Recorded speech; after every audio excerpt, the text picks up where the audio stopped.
This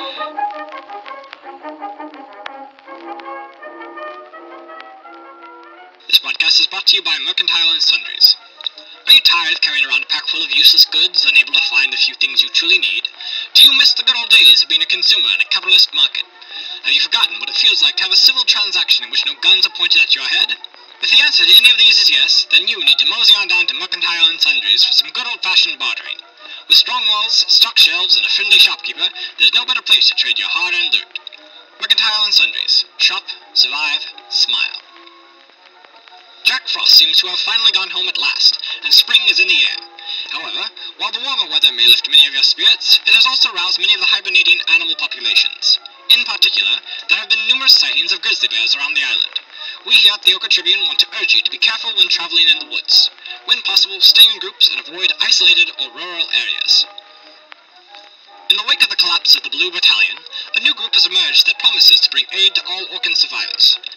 Based out of Brightmoor, the Affable Resistance is a friendly organization that equips survivors with the tools and the knowledge needed to navigate the difficulties and dangers of the island. Their leader Chappie is always willing to lend a helping hand, and has offered an open invitation to any newcomers in need. Orcans should be warned, however.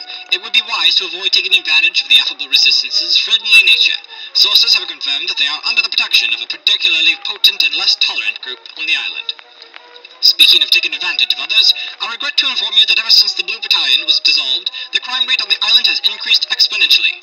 One of our top trusty travelers, Leroy Eagle, was robbed at gunpoint. Murders have been reported in Pinecrest, Haywood, and Clyde Hill. My own Orca Tribune headquarters was raided, and there have even been reports that some of the Cape-based saviors were responsible for a number of car thefts. I urge my fellow survivors to stop and think about such actions. Have we become so barbaric that despite all the horrors that we have endured, we still resort to violence against our fellow humans? To conclude this broadcast, I have a startling new revelation to share with you. Within the past week, numerous reports have come in regarding a strange organization known as the Society. Their purpose and motivation is unclear, but it would seem that they may have had something to do with the mutations on the island.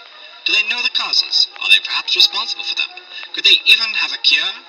Unfortunately, the one individual that may have known of the answers to these questions was killed this past week while trying to contact survivors. If anyone has information regarding the poor scientist or the men responsible for his death, I urge you to contact the Orca Tribune post-haste. Well, that's it for this broadcast. This is your host, Peter Hawthorne, wishing you safe travels out there, and remember, time discovers all truth.